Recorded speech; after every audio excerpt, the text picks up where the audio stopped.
আসসালামু আলাইকুম রহমতুল্লাহ ওবরাকাতুহু। হাসবুনাল্লাহ ওয়া নি'মাল ওয়াকিল, নি'মাল মাওলা ওয়া নি'মান নাসির। সুবহানাল্লাহি ওয়া বিহামদিহি সুবহানাল্লাহিল আযীম। বই মানুষের জীবনে উত্তম বন্ধু, তাই সময় পেলেই বই পড়ুন অথবা বই পড়া শুনুন। আর সেটা যদি হয় হাদিস বই থেকে, মাশাআল্লাহ, সেটা অনেক ভালো।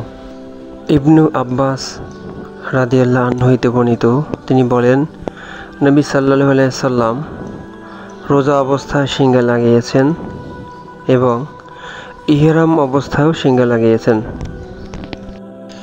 হযরত আনাস রাদিয়াল্লাহু আনহু থেকে বর্ণিত, সিংহা দানকারীর মজুরি সম্পর্কে তাকে জিজ্ঞেস করা হলো। তিনি বললেন, রাসূল সাল্লাল্লাহু আলাইহি সাল্লাম সিংহা লাগিয়েছেন। আবু তায়েবা তাকে সিংহা প্রদান করেছেন। তিনি তাকে 2 সা পরিমাণ খাদ্যবস্তু দিয়েছিলেন। এছাড়া রাসূল সাল্লাল্লাহু আলাইহি সাল্লাম আবু তায়েবার মালিকের সাথে আলোচনা করেন।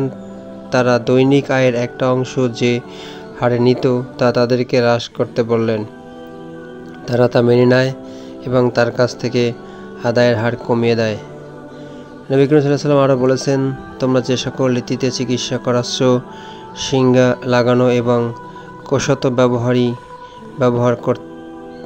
ব্যবহার তার মধ্যে অতি উত্তম ব্যবস্থা।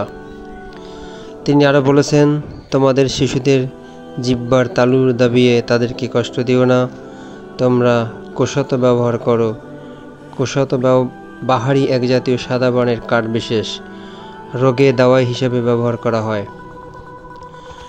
হযরত আসেম রাদিয়াল্লাহু আনহু থেকে বর্ণিত, জাবের ইবনে আব্দুল্লাহ মুকান্না নামক এক ব্যক্তি সেবা শুশ্রূষা করতে গেলেন।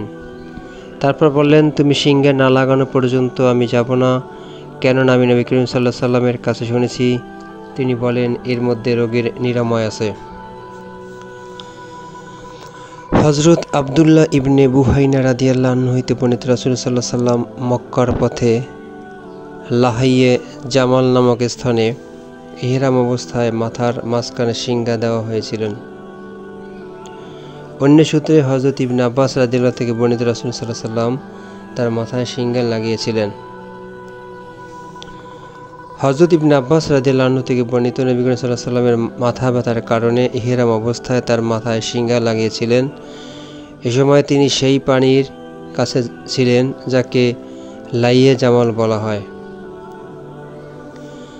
হযরত জাবের ইবনে আব্দুল্লাহ রাদিয়াল্লাহু থেকে বর্ণিত, তিনি বলেন, আমি নবী করিম সাল্লাল্লাহু আলাইহি সাল্লামকে বলতে শুনেছি, তোমাদের দাওয়াইগুলির মধ্যে যদি কোনো উত্তম দাওয়াই থাকে তবে তা হলো মধুপান, সিংহা লাগানো কিংবা আগুন দিয়ে দাগ দেওয়া, কিন্তু আমি আগুন দিয়ে দাগানো পছন্দ করি না। কাফ ইবনে উজরা রাদিয়াল্লাহু আনহু হতে বর্ণিত, তিনি বলেন, হুদাইবিয়ার যুদ্ধকালে নবী করিম সাল্লাল্লাহু আলাইহি সাল্লাম আমার নিকট এলেন। তখন আমি রান্না করছিলাম এবং আমার মাথায় হতে উকুন ঝরে পড়ছিল। নবী করিম সাল্লাল্লাহু আলাইহি সাল্লাম জিজ্ঞেস করলেন, কি তোমাকে কষ্ট দিচ্ছে? আমি বললাম, হ্যাঁ। তিনি বললেন, মাথা মুন্ড করে ফেলো এবং এর বদলে 3 দিন রোজা রাখো, অথবা 6 জন মিসকিনকে খাবার দাও বা কোরবানি করো। হযরত জাবের ইবনে আব্দুল্লাহ রাদিয়াল্লাহু আনহু হতে বর্ণিত, নবী সাল্লাল্লাহু আলাইহি সাল্লাম বলেছেন, তোমাদের ওষুধগুলোর যদি কোনো প্রকার আরোগ্য থেকে থাকে তবে তা সিংহা লাগানো কিংবা আগুন দিয়ে দাগ দেওয়ার মধ্যে রয়েছে, কিন্তু আমি আগুন দিয়ে দাগানো পছন্দ করি না।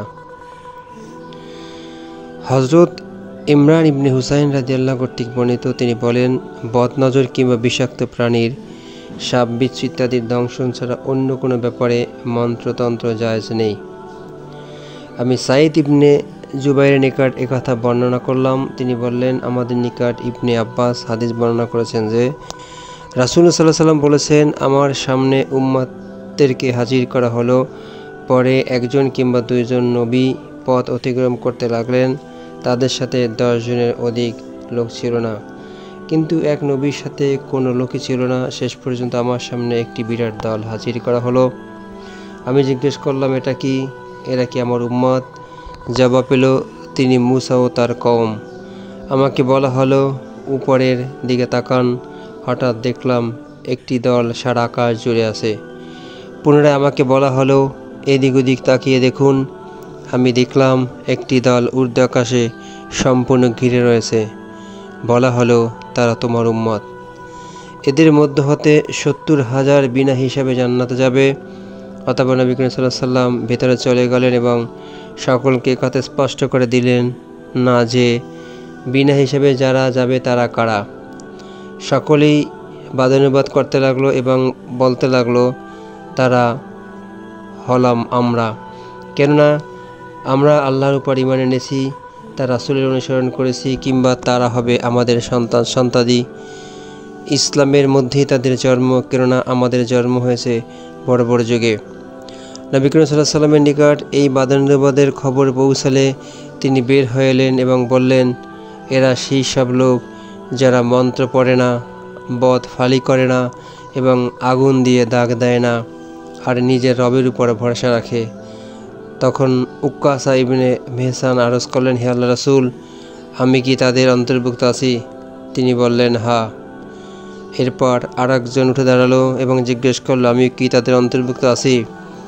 নবী করিম সাল্লাল্লাহু আলাইহি ওয়াসাল্লাম বললেন, তোমার পূর্বেই উকাসা সে সুযোগ নিয়েছে।